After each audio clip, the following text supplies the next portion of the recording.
I'm going to, enough of me. I want to read Milton's, aka Johnny's, bio for all of you who are not familiar with him. I am a black speculative fiction writer and owner of MV Media LLC, a small publishing company specializing in science fiction, fantasy, and sword and soul. You have to explain that sword and soul to me. MV Media's mission is to provide speculative fiction books that represent people of color in a positive manner. I'm the author of 20 novels and short story collections. My most recent, The Sword and Soul Adventure, Eda Blessed too. Eda Blessed too. I'm also contributing author to Black Panther, the series, the movie series. Tales of Wakanda, published by Marvel and Titan Books, and co-author of Hadithi and the State of Black Speculative Fiction with Eugene Bacon. I'm editor and co-editor of 11 anthologies: Spy Funk, Terminus, Tales of Black Fantastic from the ATL, Cyberfunk, The City, Dark Universe, and Dark Universe, The Bright Empire of Gene Peterson, Griots, a Sword and Soul anthology, and Griot, Sisters of the Spear with Charles R. Saunders, the Kikanga anthology, Steampunk and Diesel Funk with Balagon Ojitadi. My work also has been featured in Black Power, the superhero anthology, and Rococoa, published by Roaring Lions Productions, Skelos 2, The Journey of Weird Fiction and Dark Fantasy, Steampunk Writers Around the World, published by Luna Press, Hiroka, Dragon Eaters, published by First Persade Press, Bass Reeves Frontier, Marshall Volume 2, and Slay, Stories of the Vampire Noir. Balagon Ojitadi and I won the 2014 Urban Action Showcase Award for Best Script for our screenplay, Ngolo. My story, The Swarm, was nominated for the 2017 British Science Fiction Association Award for short fiction, and my story, Carnival, was nominated for the 2020 British Science Fiction Association Award for short story. Ladies and gentlemen, I'd like you all to meet Mr. Milton Johnny Davis. Now, I've interviewed Johnny a couple of times on my show, and so you all have some kind of a background for his writing. First of all, it is a hobby of his because by career he's a pharmacist and chemist. Or a chemist. Okay, I'm sorry, a pharmacist who does chemistry. A chemist. But it just goes to show we all have passions, and his passions has surfaced from getting a college education and having a career as a chemist. Writing has always been a passion of his. Share with everyone how it came to be your love for wanting to put words on paper and expressing any kind of mental and emotional thought about any subject matter. Well, writing is something that I did, and I never really thought about a lot of it. It was just something that I did growing up. It was stuff that I would do when I felt like doing it. It wasn't like something, sometimes I talk to a lot of artists and they say they've always wanted to write, something they always wanted to do. With me, it was kind of like I did it when I felt like doing it. If there was something that hit me that way, I'd write a story about it and wouldn't think a lot about it. In the 5th grade, I wrote a play, turned it in to my teacher, and they said, oh, this is great, and we ended up doing it for the PTA. But, you know, again, it was something that I never really thought deeply about until I was in college. And my instructor, my English instructor, Anna Holloway, the first essay I wrote in her class, she said, I need you to come by my office. Mm-hmm. And I'm like, okay. Did she think I plagiarized something? So I went by her office, and she said, what are you doing majoring in chemistry? You should be a writer. And I said, well, writers don't make any money. And I'm here to say that, to vouch for that to this day. No, but so she it was kind of her fault that I got into science fiction and fantasy because she was trying to get me into writing. So she really introduced me to science fiction and fantasy. Up to that point, I just read current event stuff and history. I'm a big history buff. And she introduced me to people like Asimov and Arthur C. Clarke and Heinlein, all those people, and I started reading this stuff. And then she said, well, I think you could write something like that. So she challenged me to write stories, and I would write these stories, and I would give them to her, and she would evaluate them and tell me what she thought about them and stuff like that. So that kind of got me into writing on a regular basis. Graduated from college, wrote some stories, submitted them in. If you're an author, you go from where you get the form rejections where they don't really read your story to the point where they actually read your stories and they give you some critique. So I got into that point, and then life happened. Got married, had kids, stuff like that. So when I turned 45, I kind of asked myself, what was it that you've always wanted to do that you haven't done yet? And writing came up. And at the time, independent writing was becoming to be very popular and stuff, self-publishing and stuff, So I said, well, let's try that, because I didn't want to have to deal with editors and agents and people like that. I had a certain thing I wanted to write. I wanted to write about black people. And when I looked at the market, it seemed like at the time publishers weren't really interested in that, especially when it came to science fiction and fantasy. And that's why I became a self-publisher. Okay. And that was like 2005. In 2008, that's when I started MV Media, and it's been 15 years this year that we've been doing it. Now, explain the difference to us, the difference between Hollywood science fiction and what you have delved into from a science fiction standpoint. Because, one is probably more entertainment versus you delving into a story with characters and a story to tell. Well, I think, and it depends on the author, really. With some people, I tend to write more toward action-adventure type stuff. I'm not the kind of writer all the time that's going to leave you thinking about the deeper meanings of life. If I do that, I apologize, and I promise not to do it again. But I think the difference between writing as an author and what you see in Hollywood is that, when you're dealing with Hollywood, you're trying to create something that's going to appeal to the largest group of people possible. So you're going to end up as an author, and I know friends of mine that have gone through the process, and I'm currently going through the process in some aspects, is that when you write a story, the first thing they start looking at is, okay, what do we need to do to change this story to make sure it's going to appeal to a broader audience? Because most of us write for a specific audience. Who do we need to put into this book? What's the demographic we're trying to appeal to, and different things like that. So when you get to that Hollywood level, you're dealing with a whole different focus of who your story is for and what that story is about.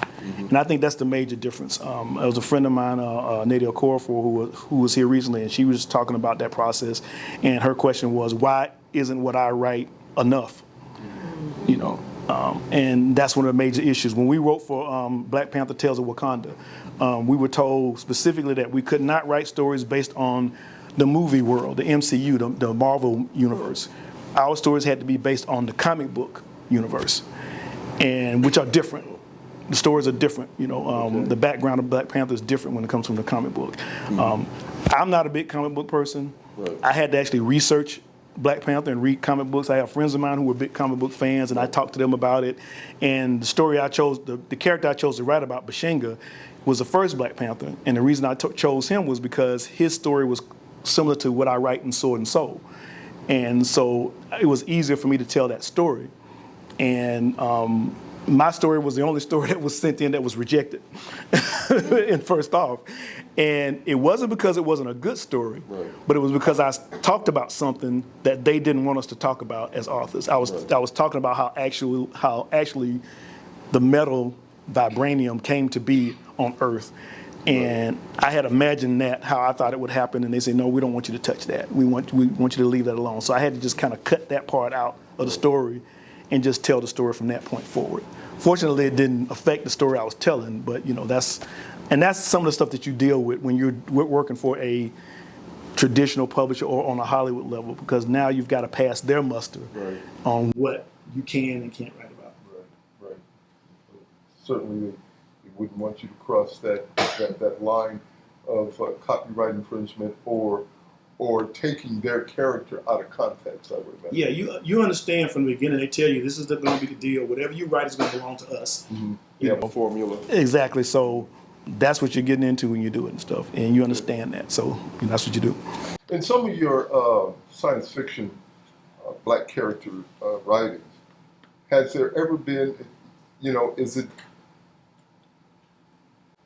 are there characters that you write that are either male or female in terms of the heroine or the hero dynamic?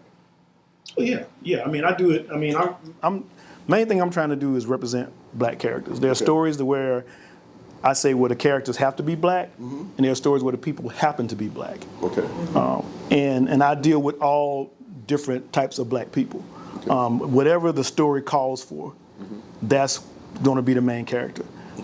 Sometimes there have been some situations where I may be writing a story that's inspired by a piece of art, and that's going to determine the main character. But there are other stories where that particular situation requires me to talk about a certain type of character and tell it a certain way. And sometimes in the process of writing the story, I may have imagined the character one way, but as I start to tell the story, the character kind of becomes different than how I saw them. Okay. There's a point that authors talk about where the stories and the characters take over. And I used to think that was silly until I started writing on a regular basis. But it is true that once you develop these characters and their personalities and their situations, the characters start to speak to you. And you're basically just following the story that they're telling. My only caveat is that I have already figured out how the story is going to end. So when the characters start going where I don't want them to go, I just kind of knock them back over here. And I kind of like because that's not the ending that I want. So I have to do that kind of thing. But yeah, I mean, it doesn't really, to me, it doesn't. I don't go into any situation saying there's going to be a certain type of character. It just depends on what the story requires for me, and from that standpoint. I know as a child myself, I was caught up into the Hollywood versions of science fiction and the Superman heroes and things like that as a kid. And, the thoughts of wanting to put a towel around my neck and jumping off the roof and fun. Or has any of your own childhood memories of fantasy, were those thoughts any parts of any characters that you wrote about? I mean, did you put any input into, if you were a superhero, how would you be, and did some of that mentality become a part of some of the characters? The only place where that really affected me was when I wrote my Sword and Soul. Sword and Soul is basically sword and sorcery based on African culture. Okay. And I read comic books, but I wasn't really deep into them like my friends were. Okay. But the one character that I did read about that I got into was Conan, because Conan was supposed to be historically based, and that was the one that really got to me. So Robert E. Howard was an anthropology major, and when you read the Conan books and you see the areas that he refers to in the books, they're actually places that existed in Europe, pre-ancient periods and different things like that. So when I decided to sit down and start writing, I determined that I wanted to write stuff like that, but I wanted to write it from an African perspective. Okay. Because I wanted to, at the time, just like you, I mean, I'm seeing these characters, but I'm not seeing me in these characters. Right. And so I wanted to write a story that was, I would say, like Conan, but not like Conan. Okay. I wanted his story to come from African history and culture, and I wanted that to be the whole background to it. And that's where my first book, Meji, came from, and that's where my book series, Changa Safari, came from having that the African historical background and developing those type of characters. From a publishing standpoint, your product has gone worldwide. Share with the audience here some of the successes you've had in publishing some of your works worldwide. Well, that's all about social media. Social media gives you that reach everywhere, and as you write your stories and you put them online, people aren't just seeing them in the United States; they're seeing them everywhere. A perfect example is when I wrote my the second book, Changa Safari. And in Changa Safari, Changa is traveling around the world having all these different adventures. And in one of the books, I have him, he's in India. And so, but at the time it wasn't called him India, but that region.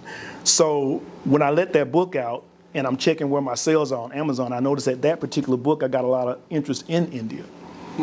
Because, people saw this and it's like, hey, this is something about, about our country and our culture. Let's read about it.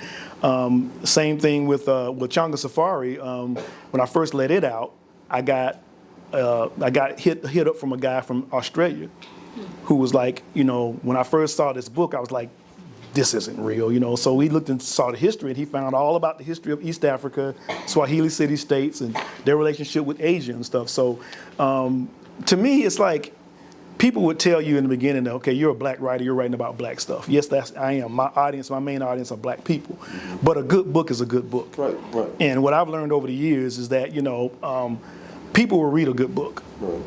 If it sounds good to them, they'll read it. And so I've got a big crossover audience because of that. Right. Because in the end, it's a good book. It's about people, I don't think we should have to explain that, because all of us have our own, our universal things as being people. Sure. And, and if people see that they feel like the plot is interesting, then they'll buy the book, Right. Right. I mean, we as people of color have been forced to, lack of a better word, forced to read about other people's lives and other people's adventures all of our lives. Exactly. Played out in Hollywood, played out in our libraries around the U.S. Talk to me about your peers, your African American author peers. Is there a vibrant number of authors that may meet for whatever reasons together to exchange ideas or to interact? Anything of that sort that you know of that you are either involved with or you're aware of? Yeah, I think that was one of the main things about social media too. It allowed black people who were into science fiction and fantasy to find each other. Right. When we first got into it and we were running into people, I kept hearing the same thing over and over. Black people saying, I thought I was the only person into science fiction and fantasy. I didn't know there were other black people into it. So these communities sprang up on online. One of the first ones I was in was called Black Science Fiction Society. Mm-hmm. We started our own one called the State of Black Science Fiction. Mm-hmm. We have a local group of black writers that we call Atlanta Futurism. Matter of fact, 2 of them are in the building today, right now, and so it's a strong community, okay. And it goes from a lot of us are indie authors. We write and publish ourselves. Mm-hmm. A lot of us are traditionally published authors, and some of us are both. We write, we do our own stuff, plus we publish in other with other publishers and stuff. Mm-hmm. So it's a vibrant community, and it's growing. It's funny because I have to sometimes I realize how long I've been doing this, because I've been doing it like for 15 years, and sometimes I'll run into somebody that'll come and say, "Man, I read your book when I was like 10 years old," and they're 25 now, and I'm like, okay, I'm like, man, am I old? But to see that development and to see that growth. In the beginning, we were doing a lot of explaining. I would have to talk into detail about what I was writing about and how it related to people. But recently, when I'm doing events now, I just see people that just walk up and they just go right to the book. So I don't have to explain anything. I just talk about the book itself. I don't have to talk about what Sword and Soul is and what steampunk is. They just walk up, they see the books, they're interested in buying them, and they buy them. So it's been nice to see, the evolution of it. Are you or any of your contemporaries working as a whole in nurturing young writers or young folk who are interested in wanting to become writers, and y'all have any impact in nurturing their desire to write? Oh yeah. When we first started, we were very active in the community. We actually did a thing at the Wren's Nest one day where we actually had young writers come in, and we gave them an assignment to write. And then we let them get up in front of everybody and read what they wrote and stuff. We went around while we were writing them, and if they had any questions about plot or different things like that. And actually today, it's funny, today I got an email from someone who's doing a seminar at Wofford College. and they just read a book that I had a story in, and they asked me if I would do a virtual presentation because they were working with students from 8th grade to 12th grade, and they wanted to know if I would come and do a presentation to talk to them about world building and different things like that. And of course I said yeah, so there's always opportunities to do that. And that's one thing I don't turn down. If it's an opportunity to speak to young writers, I never turn those down. Absolutely. You know? Yeah, because they need the guidance of experienced African American writers, and here again, if they can partner up with folk like yourself that are entrenched into the dynamics of literature writing, then that probably helps them, I'm sure. And then, with the advent of technology, you are touching people that you don't know if you've touched through technology, and I'm sure that's a big tool for you and your contemporaries to utilize technology. Yeah, it is. It is. Yeah. So that leads us up to Muscadine. Muscadine. your latest publication, and I will let you take over at this point and talk about your latest venture. Okay. Well, Muscadine Wine is kind of a collection of stories that's been coming for a long time. When I first started writing, I deliberately tried not to write stories based on my own family, my own upbringing. I just didn't want to do that. Okay. I tried to stay away from it, but I found myself doing it over the years and stuff. It would be hard for you not to. It's certain things that I wanted to talk about. Right. And like one of the stories in here, Undercurrents, actually wrote that story when Vic and I were in Jekyll Island right before my son was born. Mm-hmm. And just being in that atmosphere kind of sparked the story. Grandpa's Hands, the one I'm going to read today, is based on the only conversation I ever had with my grandfather. Mm-hmm. And then there's other stories in there that, as those times came, they just, it's just things that you wanted to talk about, but not necessarily talk about in the way that they occurred. I didn't want to do that because I didn't want to have one of those stories where it's like, the names have been changed to protect the innocent. I haven't written that kind of story yet, that kind of thing, But I wanted to reflect, growing up in Southwest Georgia, living in I lived in Georgia all my life, except for first when I was born in North Carolina, and growing up during the 60s and the 70s in Georgia, in the South. I think it was a unique experience. And I've never really seen anybody talk about it in literature. I see a lot of people talk about the 40s. I see people talk about the 60s and the 70s from an urban standpoint, like New York City or Chicago and Detroit. But I don't see a lot of people talking about growing up in the South where this stuff was happening and being affected by what was happening during that time. But at the same time, just being a kid growing up, So what I did with Muscadine Wine is that I took some of them are experiences that come from my life, but I kind of gave them a fantastic twist. Some of them are more grounded in nonfiction, and some of them are more general about being black and being in the South in different time periods. Like I'm really fascinated in that time period after World War I. Because a lot of black soldiers went to another country for the first time. And that was the first time they realized that they didn't need to be treated like they were being treated. Right. And they came back from Europe with a whole different sense of self. Right. And and it's not a coincidence that the revival of the Klan happened at the same time. Sure. By design. Yeah. So being able to touch on stuff like that and talk about stuff like that is kind of one of the reasons why I wrote this collection of stories. Okay. So like I already mentioned, Grandpa's Hands is based on the only conversation I ever had with my grandfather. We grew up in a time where, I guess you can say kids didn't speak unless they were spoken to, that type of thing. And whenever we would go to my mama's house, my grandfather would never say anything to us. He would just go to his shed, and he'd come out the shed. He'd give us a piece of sugar cane, a box of Cracker Jacks, a can of Coke, and then he was gone. And that was it. So This story is kind of like loosely based on this one time when I went out to the farm, so I'm gonna go ahead and read it because it's not exactly based on that, but you'll get where I'm coming from. Okay. Michael felt heat radiating from his wood panel bedroom wall and spraying from his bed. The smell of bacon wafted into his room as he hurried into the jeans and sweatshirt he had set out the night before, rested on his tennis shoes, and trotted through the narrow hallway into the kitchen. Mama stood before the stove, one hand holding the black iron skillet in place, while the other scrambled a pair of eggs in a hot pool of bacon grease. "What you doing up so early, boy?" she asked without looking. Michael sat at the dinette, folding his eager hands under his chin. "You going to Grandma's?" he asked. Mama scraped the scrambled eggs onto a plate. "I go out there every Saturday morning. You know that."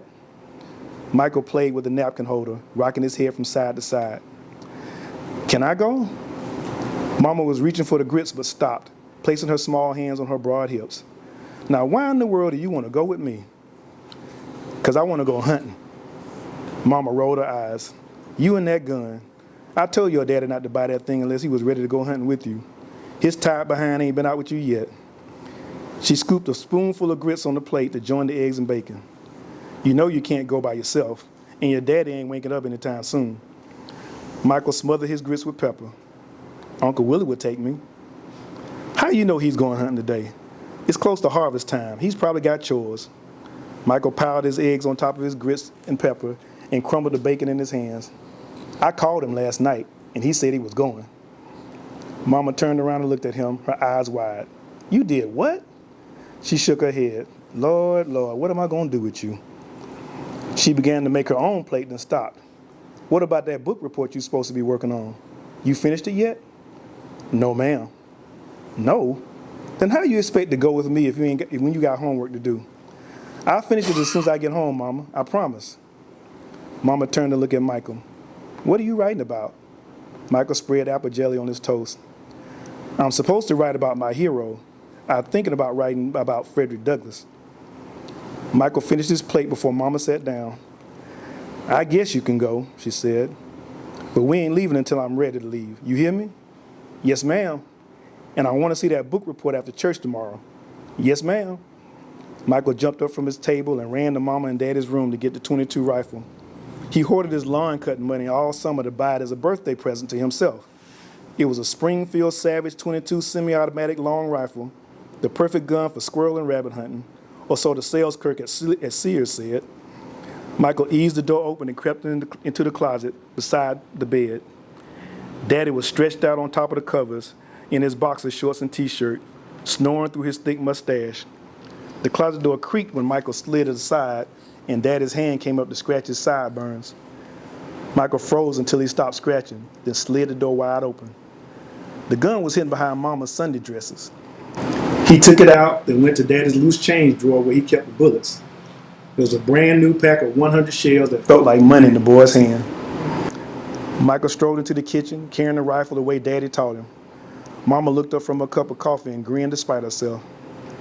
"You look like your Uncle Bo when he was your age," she said. She got up from the table and headed for the bedroom. "Guess I better get ready. The day ain't getting no longer." Michael washed his plate and went to the den. He laid his gun down on the floor and turned on the TV to watch cartoons. He had almost forgotten about going with Mama when she came into the den. "Cut that mess off and let's go," she said.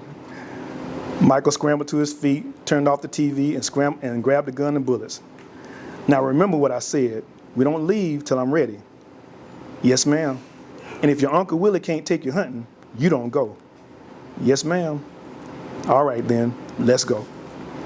Michael trailed Mama out of the door into the carport and into the 1967 sky blue Malibu.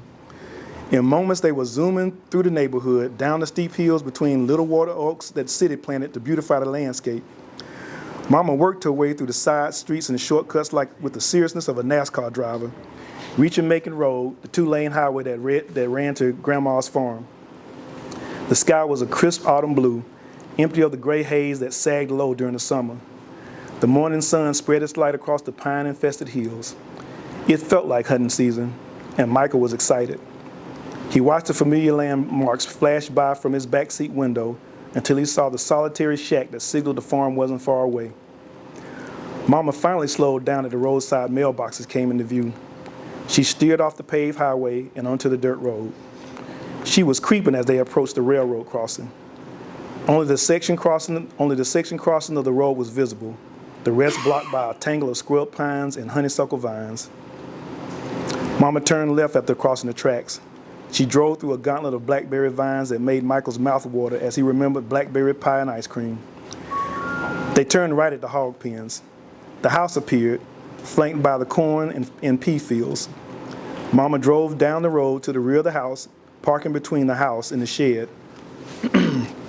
Michael jumped out of the car before Mama came to a complete stop, his impatient eyes searching for Uncle Willie.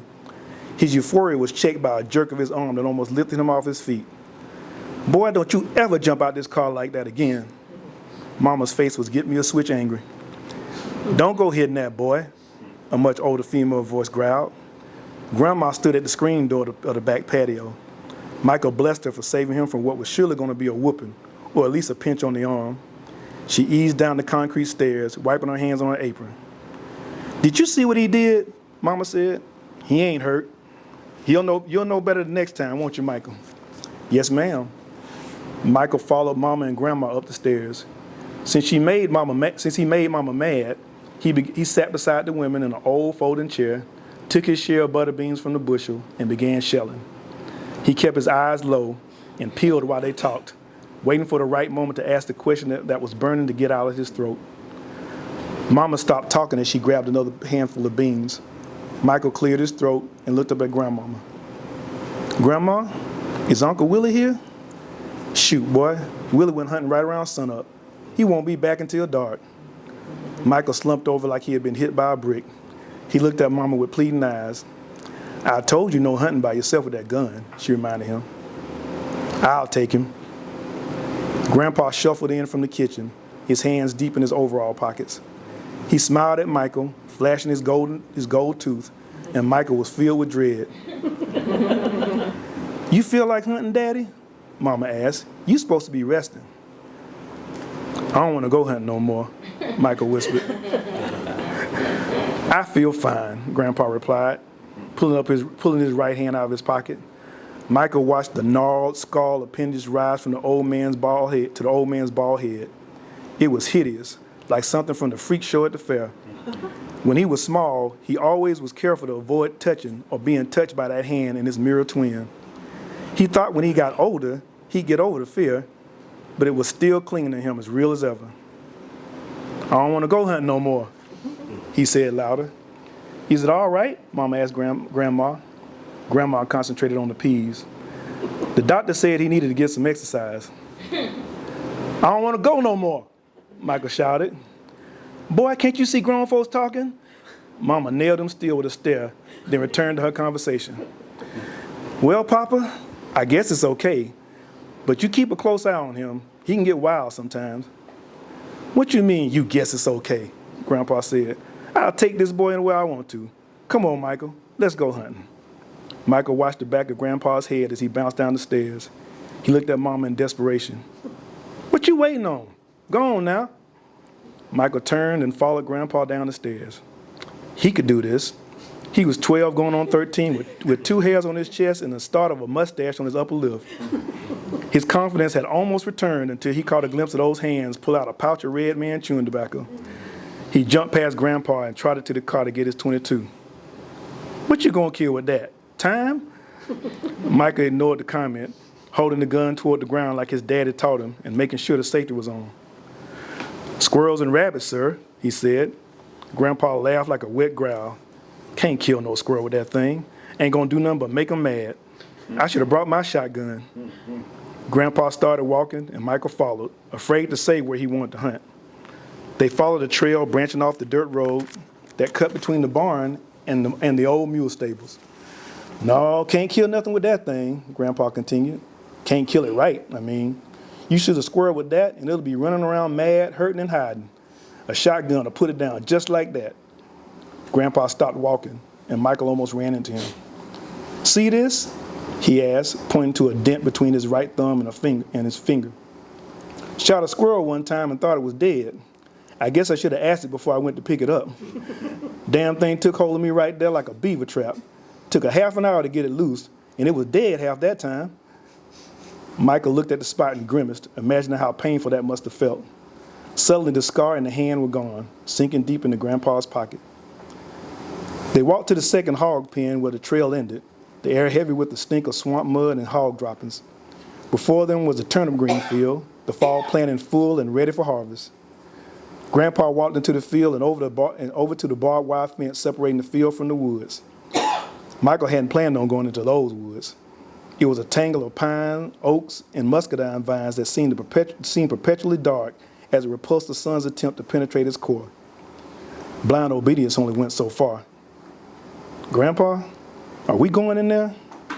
You want to shoot squirrels, don't you? Michael reluctantly nodded his head. Well, this is the best spot for him. At least it was a while back. Come on over here and hold this wire down for me.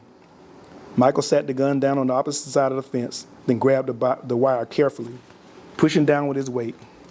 Grandpa stepped over, his hand gripping Michael's shoulder for support. Michael closed his eyes, keeping his head away from that hand. Got to be careful, Grandpa said as he grunted his way over the fence. Once he and Michael were settled, he showed Michael his left hand. When I was about your Uncle Willie's age, I worked for a white man named Mr. Elias Burnside in his sawmill. It was hard work back then because a colored man did whatever the boss man said do, even if it wasn't your job. Well, one day, I was putting up a fence like this one on Mr. Burnside's farm, and before I knew it, I was up to my ankle in fire ants. Boy, I got to jumping around and screaming and tore my hand up on that barbed wire. It took me a long time to get this hand back straight. Michael climbed over the fence. The woods towered before them in black silence, its stillness a final warning to all intruders. Michael's eyes went to Grandpa, waiting for him to lead the way. Instead, Grandpa reached into his pocket, put out his red man chewing tobacco, and leaned against the fence post. We stay here and wait, Grandpa said. They'll come to us. Michael never dreamed a more terrible fate. In front of him was the scariest woods on the farm, and beside him was Grandpa. He sat with the rifle across his lap as he watched Grandpa massage his hands. They must hurt all the time, he thought. Maybe he was used to it. The pain was there, but had become part of Grandpa's life, like the receding gray hair on his head. Why are you rubbing your hands, Grandpa? He asked. They get to itching sometime. You got arthritis? Grandpa tilted his head up and leaned and stared at Michael. What? Shoot, boy, ain't nothing wrong with me but old age. These hands are fine. He moved close to Michael and turned his right hand up, pointing at thick yellow circles on his palm below each finger. This comes from hard work, boy. I got these trophies swinging the axe longer than you've been alive.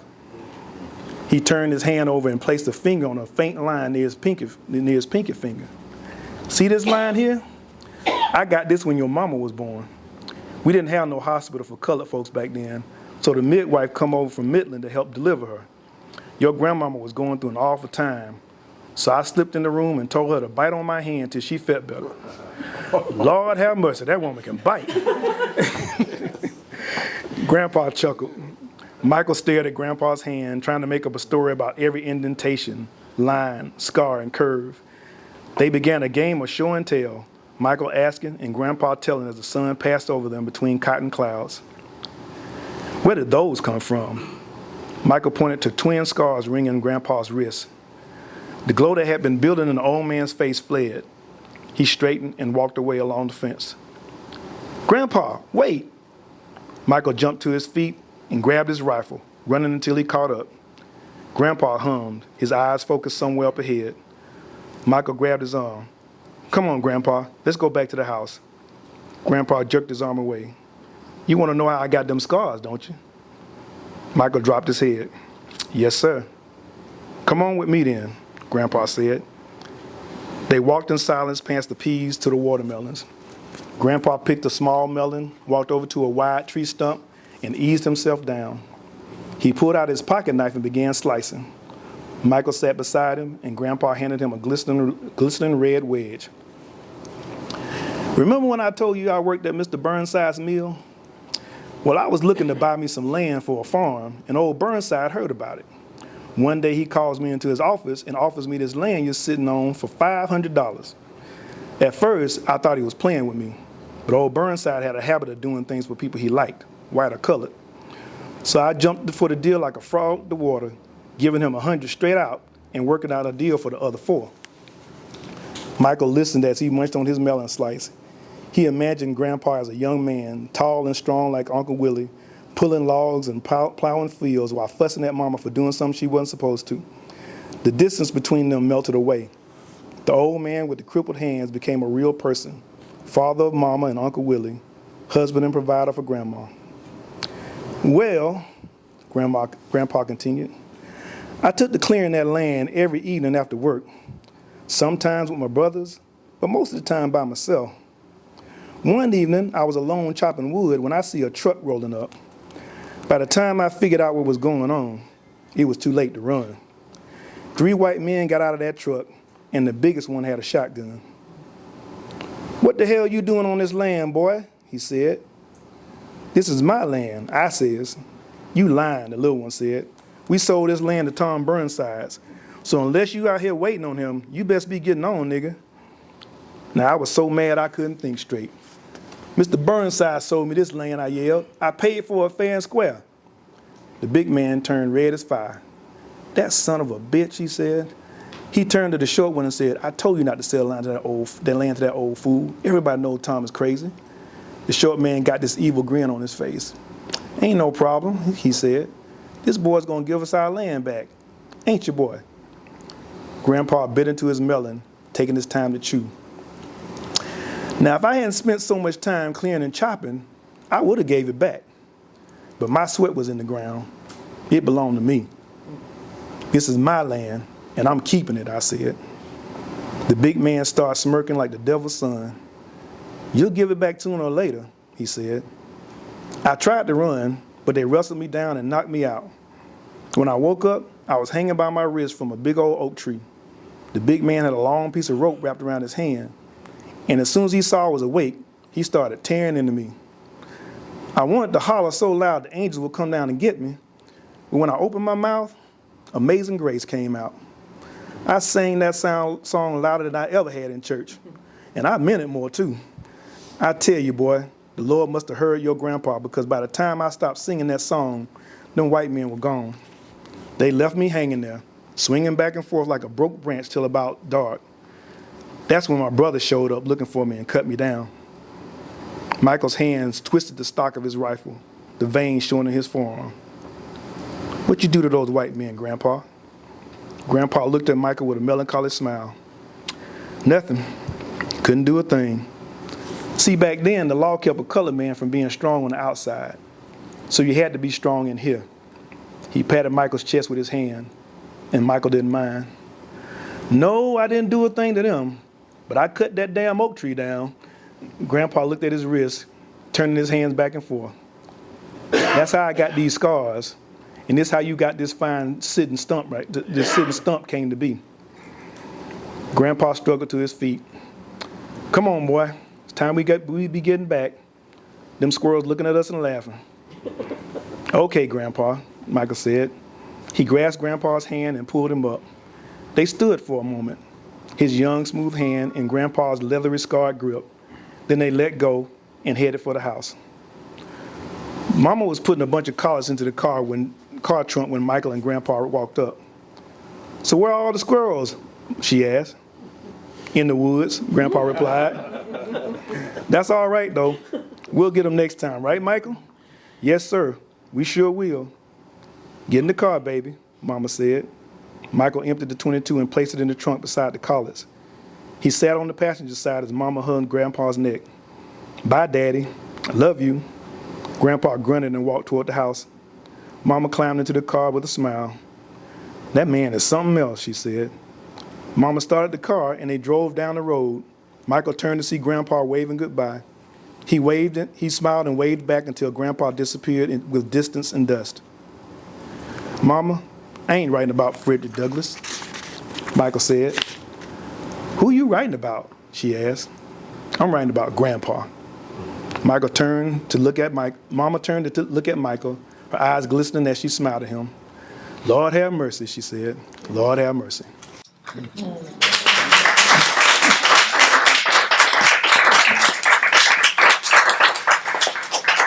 Thank you. You know, it's funny as you were reading this. First of all, I only had a grandfather, my dad's father. My parents were from two different small communities in Oklahoma, and I can remember as a child, my parents at the end of school year taking my siblings and I down to my grandfather's home in a little rural community in Oklahoma, and there we would be for the summer until school started. Mm-hmm. And I was envisioning some of those moments with my grandfather, and one that stuck out most was I was 15, and my dad had told my grandfather that I could drive. Now, my experience driving was sometimes with my dad in his Chevy Impala. That was automatic. My grandfather had a 1955 Chevy Bel Air stick on a collar. Yeah, stick on the collar. So right. And I remember this like it was yesterday. I had to take him to the nearest city where his doctor was. And so my grandfather was under the pretense that I could drive. And as we are going down this little road, I'm trying to negotiate how to shift. It was something else. But it's one of those scenarios where you had to assimilate quickly, you know what I mean? Or all hell's about to break loose. So somehow I managed to drive, to put the thing in gear and drive. And when we were coming back from taking my grandfather to his doctor, as we're pulling into the house, there were two metal fences on both sides of the driveway. And I missed hitting one of the metal about that much. about that much. But I mean that had stuck with me all my life, and it's funny as you're reading this, thoughts of being with my grandfather started to come. I don't know if you all went there mentally, but it's like we all have similar experiences. Mm-hmm. It just depends on where we are and who we're with. But this is a story that's applicable to any. That's not culturally significant. This is a life experience. Yeah, that's the thing about it. And that's why I say that's why stories transcend. Because when I talk about muscadines, had so many people say, "Yeah, I used to pick muscadines growing up and stuff like that." And we used to be in the woods and we would pick them all the time. And when I was in high school, a friend of mine, I don't know if some of y'all are old enough to remember these commercials used to come on TV about Ronco. The Ronco this and the Ronco that. Right. Well, there was a Ronco winemaking kit. Wow. And one of my friends decided he was going to make muscadine wine. And so we went out and we picked those muscadines and we did everything the kit told us to do. And we waited the months we were supposed to wait. And, and then he finally took it out and we poured it in a glass and that stuff was like straight vinegar. I don't think my lips have been that tight since. But it's stuff like that, we came from rural folks. My father's people were from Seal, Alabama. They grew up on a farm. Mm-hmm. My mother's people were farmers out in Milton, Georgia. Grandfather owned the land and stuff like that. We had 24 aunts and uncles total. And so, the country was in us. Right. Some of us liked it more than other ones. I enjoyed it. My dream was when I graduated from college to buy me a Jeep and a bass boat and hunt and fish and all that kind of stuff. But then I came to Atlanta and got cityfied. But it's stuff that I feel like, I don't see people talk about as much. We also grew up during the Civil Rights Movement. We were the first group of people in Columbus that actually experienced integration in schools. Right. My whole world was black until I was 12 years old. Mm-hmm. And and there were things that we went through because of that. Stuff that I don't see people talk about. What do you think that is? I don't know. I think it's because I think sometimes people focus on the big picture. Mm-hmm. Just like, when we look at the young kids who were integrating schools back in the 50s, and we talk about what they were doing and talk about how strong they were, but we really don't talk about what they were going through. Right. To be a child that young and having to be subject to that kind of hate. Right. You know, by the time we did it in the 70s, things had tempered a bit. But you know, we still had we were still subject to those misconceptions of who we were and what we were capable of doing and stuff like that. Right. And I don't think we talk about that. I mean, there's another book in me somewhere that's going to talk about that from a more serious point. Sure. But this was kind of like breaking me in to that, just looking at those childhood experiences and finding a way to tell them in a way that would be different. But I still feel like there's another book to be written that would talk about those experiences more seriously and some of the things that I experienced doing that and some of the things that my friends experienced doing that and some of the things that we were told were true that were, and some of the things we were told were true that weren't, you know, and that kind of thing. But yeah, yes. So this is totally different from the other writings you've done from a science fiction standpoint. Do you see yourself moving away from that and going more into this type of writing, more nonfiction type of writings? Actually, I do. Okay. There was a time I didn't think I would do it, but as I get older, Right. and you know, I hate to say it, but as I get older and I start to lose family members, and those memories tend to become more precious. Yes. And just if it's just because to leave something that people can read and just relate to, and you know, 20, 30 years from now when things are entirely different, you know, to kind of get a feel for that. So I see it happening more and more. That's why this book was written, because, you know, I see myself thinking about these stories more and more now, and reflecting on that lifestyle and how we grew up, and you know, how it was different than now, but at the same time how it's, you know, the same as now, you know, because it's just and these, I guess as authors would understand, these are just stories that I feel like I have to tell. So Right. you know, I can see it. I see myself getting away that inspiration to write science fiction, fantasy these days is not as strong as it is for me to write stories based on personal experience and our history as Black people. And stuff. Right. Well, that seems natural. That at this point in your life, there are more stories within your spirit that you want to reconnect with. Yeah, I guess I would say it like that. That's kind of like it's just trying to, you know, reconcile things, and just making sure that things aren't forgotten. Yeah. You know, Yeah. you know that things that somebody may one day come across a book and say, hey, you know, I'm from Columbus, Georgia. Oh, I was born in Seal, Alabama. You know, Right. because perfect example is when me and my dad would go down there all the time, and I just assumed that all the woods and everything like that would look like that all the time. Right. And one day I just asked him, I said, well, was it always like this? He said, no, I wasn't a tree around. He said, all this was cotton fields. Wow. He said, all this was cotton fields, you know. Wow. And I'm looking at it, I'm thinking at this time, like, oh, so this is recent. This is not something, this hasn't been woods all the time and stuff like that, you know. So stuff like that I would assume was one way.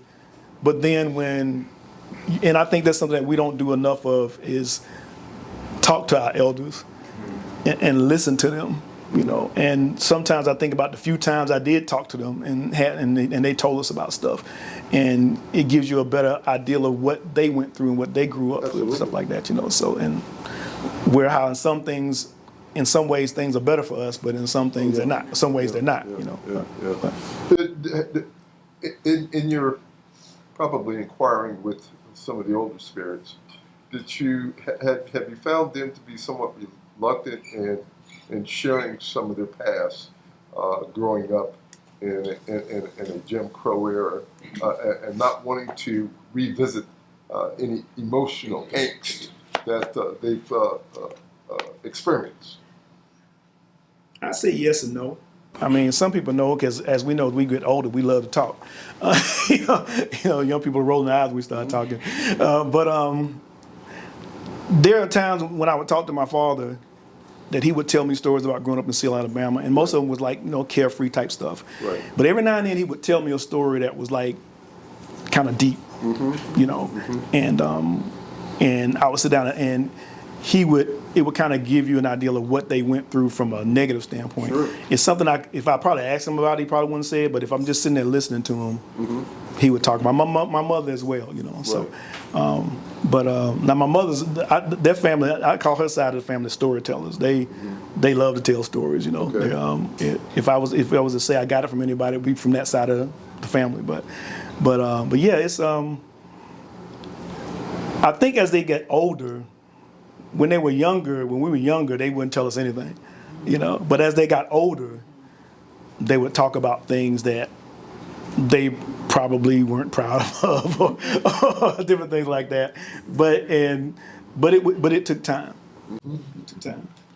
I can only imagine because I think about some of the things my parents would share with me and some of the things they held back and probably revealed as I got older and probably had a better chance of understanding about growing up in rural Oklahoma. In fact, my mom is from Boley, Oklahoma, one of the only black-founded towns in Oklahoma. And her people, like many folk from Texas, Oklahoma, Louisiana, Kansas, migrated to the West Coast during the Depression for agricultural jobs. And so those are many stories to be told from that experience alone. Yeah. But once again, as I'm listening, as you're reading your story here, I can remember going back and reliving some of those moments in rural Oklahoma with my grandfather. And and my aunt, my dad's sister.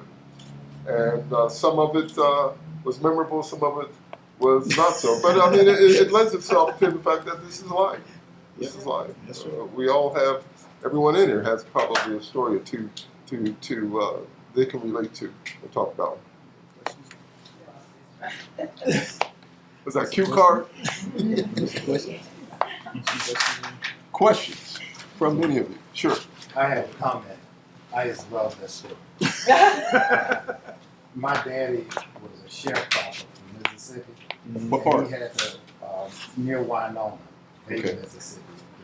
Winona, where they beat Fannie Lou Hamer. Ah, okay. His hands were so big Yeah. and calloused. Uh-huh. And it was like you said, the yellow circles. It was Wow. like the calluses never really left, right? Wow. He could take a hot coal out of the fireplace What? and light his cigarettes. Oh, I'm scared of him. Yeah, but it's that idea, you know, that Yeah. the hand becomes a site of memory. Yeah. And that's part of what you're Yeah. doing for us. Yeah. My uncles, you know, I never thought about them working on the farm and how strong they became.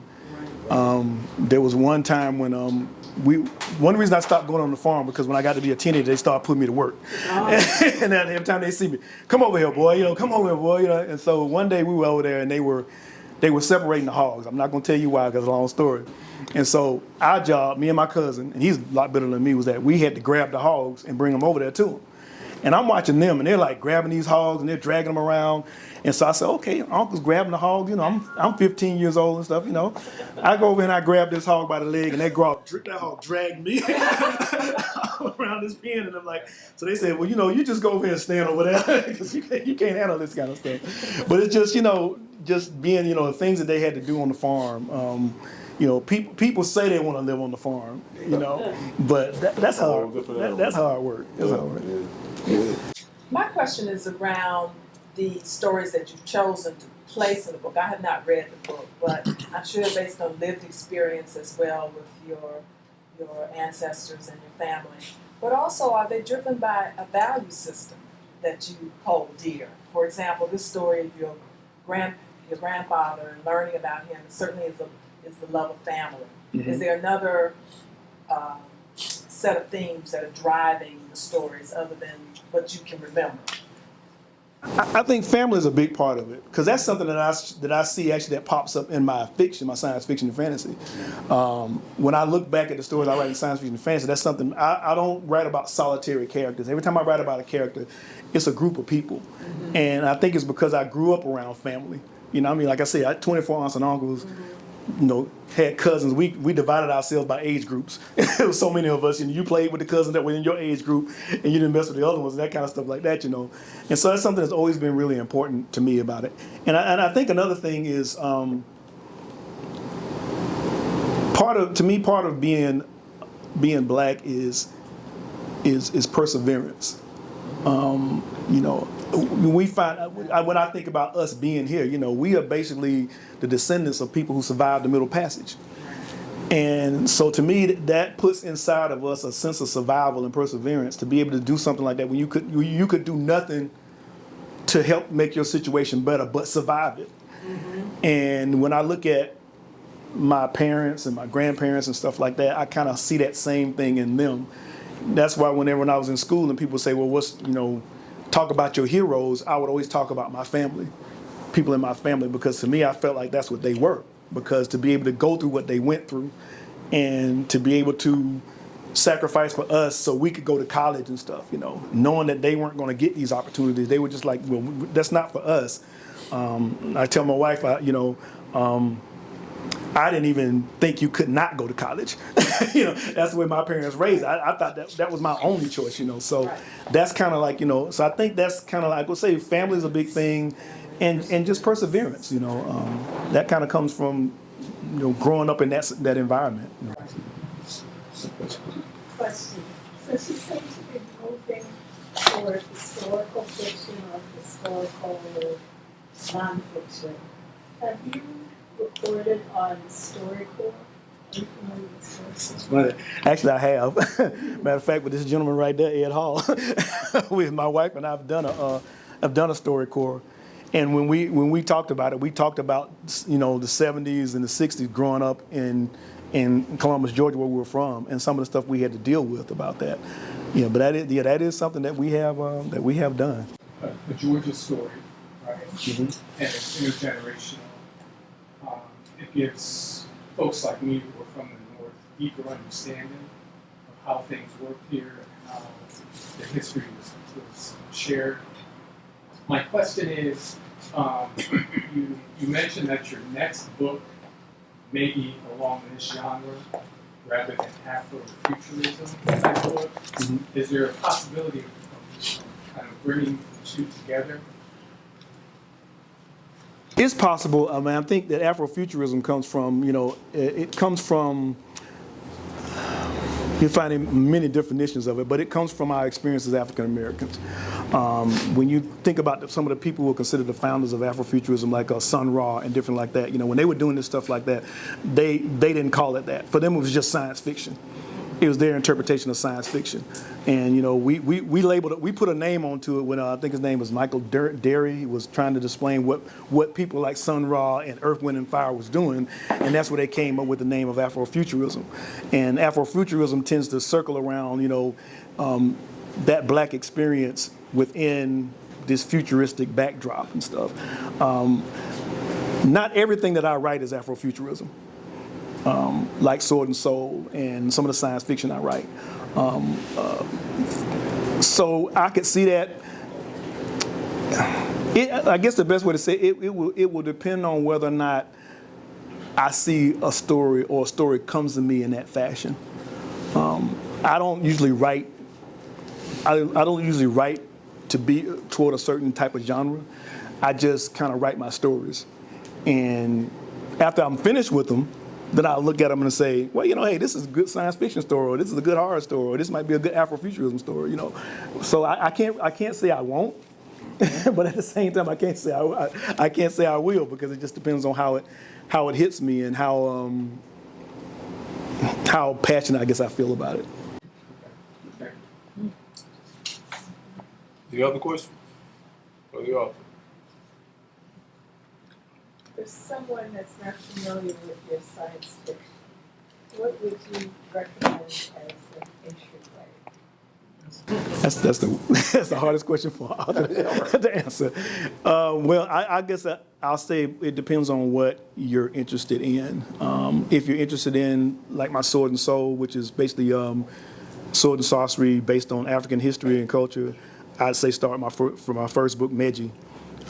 It was after I'd done a lot of research on African history and culture, I wanted to write a story that would deal with heroes from that background, and that's where that book came from. If you're interested in more science fiction, I have a novella that I just let out recently called Playing the Odds, which is if you've heard of cyberpunk, it's actually a cyberpunk novel. Think of, let me see what would be a good example of cyberpunk you may or may not have heard of. Blade Runner, something like that, more along that kind of lines and stuff, you know. I write something called steampunk, which is basically steampunk with African standpoint. I have a book called From Here to Timbuktu, which is actually it's what we call alternate history. It's based on the premise that what if the Haitian Revolution had spread to American South and had been successful? And so it's based on a country called Fredonia, which is basically run by emancipated slaves or emancipated Africans. And it kind of reimagines what the world would look like, what North America would look like if that had happened, you know. And I write stories from that background and stuff. So, again, it depends on what your interest might be, which would be the book to start with, you know. It's kind of hard for me to say. Is there a place, a website or something that we can go to buy books? Well, right here, starting here, 44th and 3rd, you can, you know, purchase books here. I also have a website as well, MV Media, where I sell my books and stuff. You know, I have over 43 titles available and stuff like that. You What's know, that so site again? it's mvmediaatl.com. But that's my main site where I sell most of my stuff. You know, but yeah. What are some of the titles you have available today? Well, that's a good variety of stuff. Of course, there's Muscadine Wine, which is my short story collection. There's Black Rose, which is actually a historical fiction story that takes place in East Africa and Japan. Really, I wanted to look at that from a different perspective. Terminus, which is a collection of short stories by myself and our group Atlanta Futurism, where some of the authors are actually in the audience. Ed Hall, Jessica Cage, Daryl, all of those are authors in that story as well. And Amber in the Hidden City, which is a middle grade book about a African-American girl who finds out she's the only person that can pick the king of an African kingdom that's been hidden from the rest of the world for 1,000 years. So, like you see, I write a variety of stuff, you know. So, you know. And it's good that we're talking about that, because I'm sure the number's large in terms of African Americans not knowing of African American writers, and they're out there, and it's up to us to make sure that we spread the word of the people we see here today, and that they exist. And a lot of young spirits need to be told that you can be a writer. You know, you can express yourself that way, and you don't have to go the traditional route of careers. And the more we, as older spirits, are able to penetrate their thought patterns about the possibilities, the better off we all can be. I'm sure everybody agrees with that. So, yeah. In closing. Thank you for coming. Get some books. You know, but thank y'all for coming, really. Thank you.